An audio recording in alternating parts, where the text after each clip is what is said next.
My wife, completely fed up and disgusted with me, packed my bags and told me to get out. As I was walking out, she said, "I hope you die a slow and painful death." I put my bags down and asked, "So, you want me to stay?" A Japanese businessman is about to fly home after a 2-week-long trip to USA. His English isn't great, and he goes to the currency exchange counter at the airport. He notices that the exchange rate is less than when he arrived, and he asks the clerk, why is it less money? The clerk, a white American man, just shrugs and says, "Fluctuations," to which the Japanese businessman replies, "Oh, hell no, f you white people too." A ship was sailing through dangerous waters when the lookout spotted a pirate ship heading straight for them. The captain shouted, "Men, bring me my red shirt." He put it on, led the charge, and they won the battle with only a few losses. A few days later, 2 pirate ships appeared.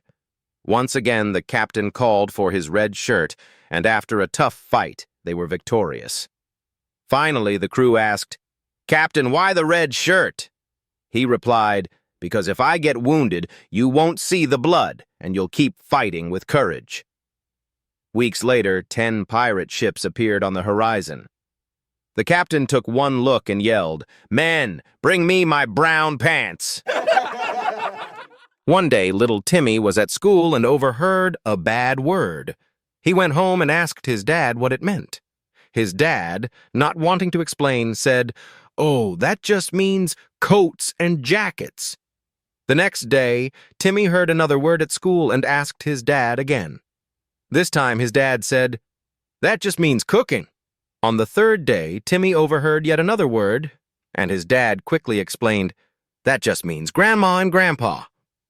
Later at Thanksgiving, Timmy opened the door with a big smile and said, "Hi, Grandma. Hi, Grandpa. I'll take your coats and jackets to the closet because Dad's in the kitchen cooking the turkey." 2 sisters inherited a family farm. After a few tough years, money was tight, and the only way to save the farm was to buy a bull so they could start breeding their own cattle. They scraped together their last $600, and one sister drove to a faraway stockyard. After looking over the animals, she found the perfect bull, priced at $599. She bought it, leaving only $1 in her pocket. Needing to let her sister know to bring the trailer and come pick up the bull, she went to the telegraph office. The clerk said, "It's 99 cents a word." She thought for a while and said, "Send one word. Comfortable." The clerk raised an eyebrow. "How will she understand that?" The sister grinned and said, "Because she'll read it real slow. Come, for the bull." A elderly married couple are starting to lose their memory. They go to the doctor's and he advises that they start to write everything down. That's the first step. A couple of days later, the wife asks her husband if he could go and get her some strawberries from the shop. He says, "Strawberries, not an issue. I'll be back shortly." She says, "Actually, I'd quite like some ice cream with the strawberries." He says, "Strawberries and ice cream, not an issue." She says, "Write it down. Remember what the doctor said." He says, "No, it's all right. I can remember that." She says, "Well, I'd quite like some chocolate, too." He says, "Strawberries, ice cream, chocolate. They all go together. I'll remember that." "No, write it down," replies his wife. Content with himself being able to remember this, the old man heads off to the shops without writing it down. 20 minutes later, he returns with bacon, tomatoes, and eggs. She says, "You idiot! I told you to write it down. You forgot the sausages." After a long day at work, a young woman finally sank into her seat on the evening train, ready to close her eyes and enjoy a little peace before heading home. That peace didn't last long. The man beside her pulled out his phone and began talking so loudly it felt like he was giving a public announcement. "Hey, babe!" "It's me." "Yeah, I'm on the train." "No, I didn't leave early. Babs says that meeting ran forever." "Of course I wasn't with Lisa from the office." "Why would you even think that?" You're the only woman in my life. You know that. For nearly 15 minutes, the entire car was trapped in his personal drama. Finally, the woman sighed, leaned toward him, and said in a clear voice, loud enough for everyone to hear, "Sweetheart, hang up. You left your wallet at my place again." The whole car burst into laughter. The man froze, turned scarlet, and quietly slipped his phone into his pocket. Let's just say, he learned the hard way that not every call needs to be on speaker volume. Two unemployed guys were talking. One says, "I'm going to become a lion tamer." The other laughs. "You? You don't know a thing about lion taming I can learn," the first guy says. "Tell me this. When a lion comes at you roaring and snapping, what do? You take that big chair they all carry and stick it in his face until he backs off. Okay, but what if the lion grabs the chair with those big paws and flings it out of the cage? Then what?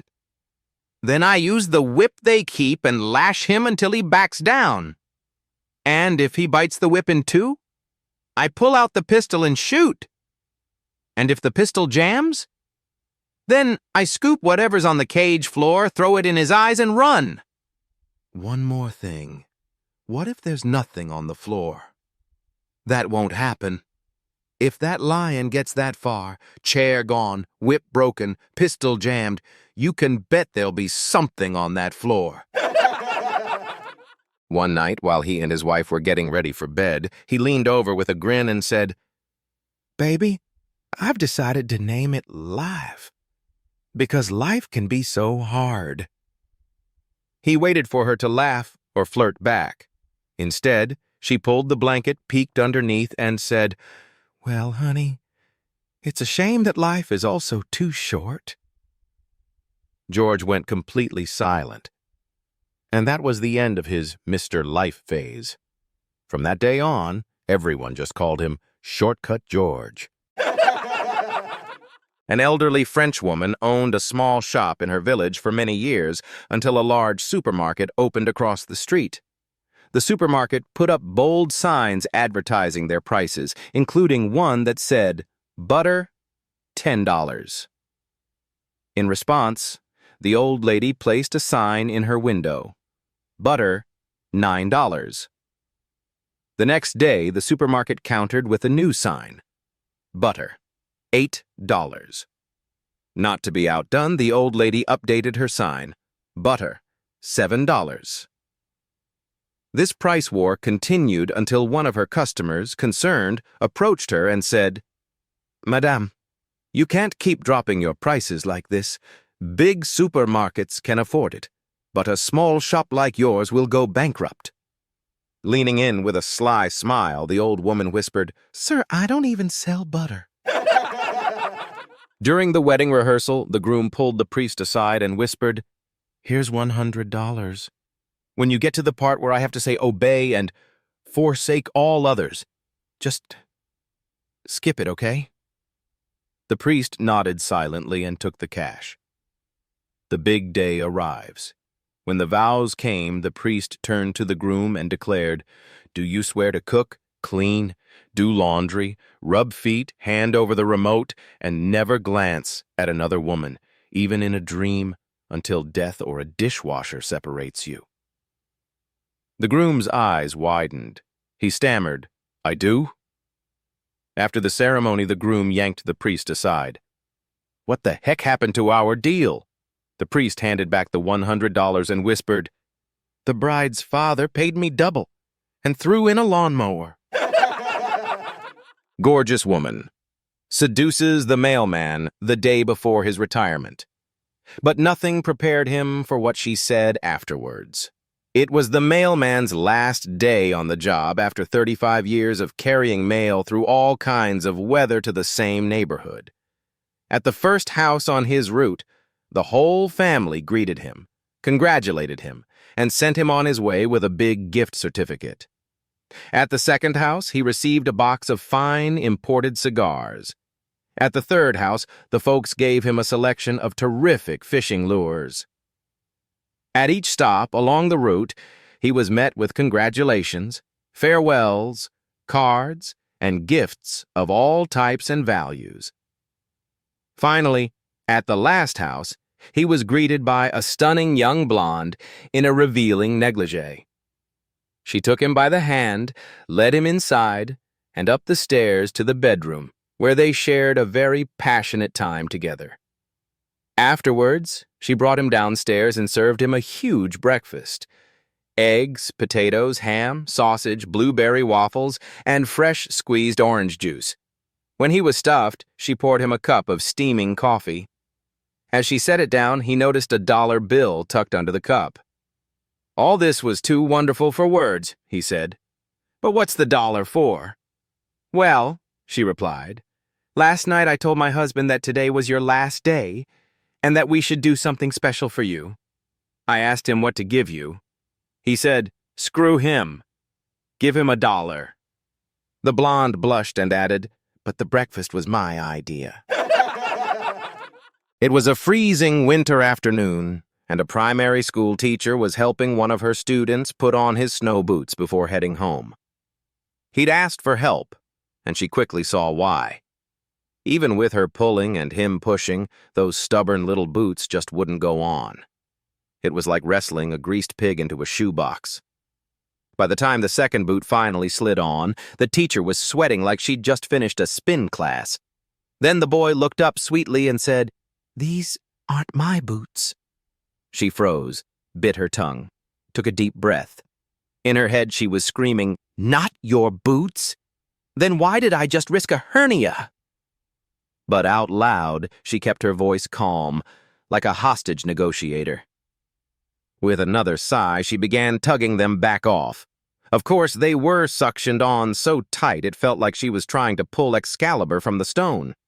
Finally, the second boot popped off and flew across the room like a heat-seeking missile. That's when the boy added, "They're my brother's boots, but my mom made me wear them today." The teacher blinked twice, quietly reconsidering all her career choices, then slid the boots back on. Round 2. Completely drained but victorious, she helped him into his coat, patted his shoulders, and asked, "Where are your mittens?" The boy grinned and said, "Oh, I stuffed them in the toes of my boots." After 37 years of marriage, Edna had just about enough of Harold's routine. Dinner at 5, the news at 6, grumbling by 7, and asleep by 8, snoring like a broken lawnmower. One steamy summer evening, as the old fan rattled in the corner and the ironing board stood proudly in the middle of their bedroom like an unwanted third wheel, Edna sighed, set down her iron, lit a cigarette, and said with a smirk, "Shall we try a different position tonight?" Harold's eyes widened. His hand trembled, not from excitement, but from fear. Was this it? Was she finally going to ask him to try yoga? His back still hadn't recovered from the great gardening incident of 08. He cleared his throat. Sure, Edna. What did you have in mind? She leaned back, exhaled dramatically like a Hollywood starlet, and said, "How about you stand by the ironing board while I sit on the sofa and fart proudly into the cushions like royalty?" Harold blinked. "Well, as long as I don't have to fold the fitted sheets. That's where I draw the line." Husband: "My wife's gone missing. She went shopping yesterday and never came home." Officer: "Age?" Husband: "I'm not sure. Around 40. We don't really celebrate birthdays." Officer: "Height?"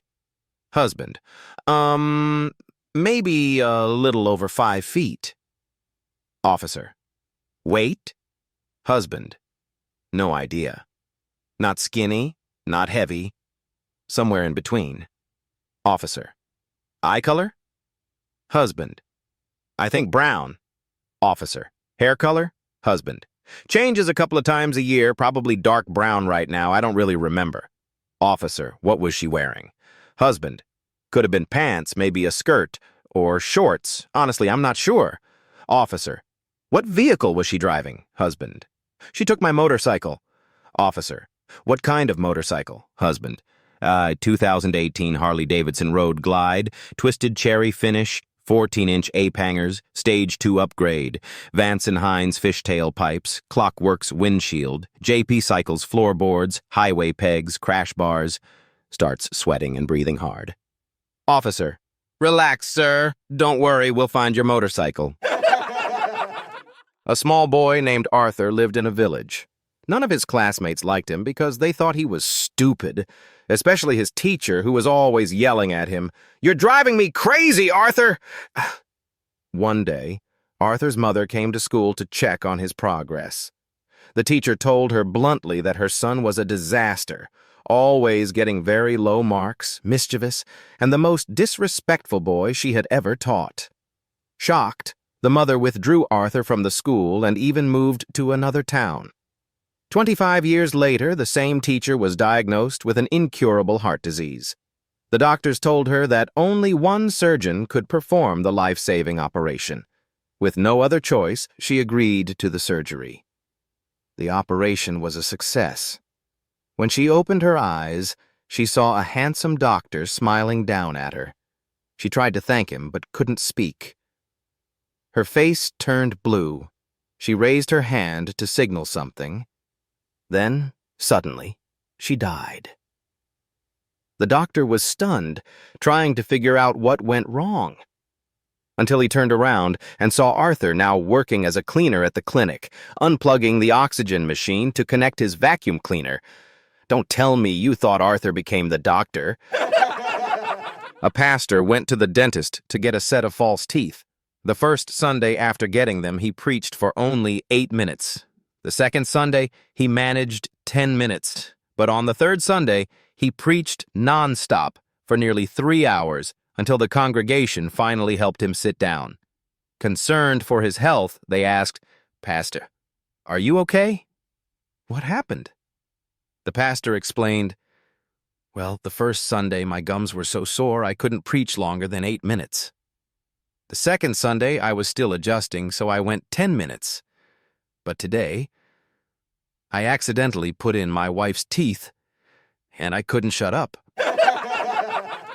Two elderly people who had been living in an old retirement home near a big city, and both being widowed for many years, had known each other for a few years.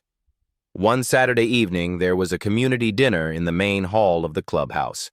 Both of them were sitting at the same table, right across from one another. As the evening went on, the man had been taken a few admiring glances at the woman and finally gathered the courage to ask her, "Would you marry me?" After maybe 10 seconds of careful consideration, she answered, "Yes. Yes, of course I will." After the dinner and some dancing, the evening was coming to an end, and, with some more pleasant exchanges between the two, they finally went outside and to their respective rooms. The next day, when he woke up, he was somewhat troubled about the night before. Did she say yes or did she say no when I asked her to marry me? No matter how hard he tried, he really couldn't remember anymore. He kept trying for a while, but he just could not recall, not even a faint memory. After a long time of trying, he decided that he better call her to find out, so he went to the telephone and called her.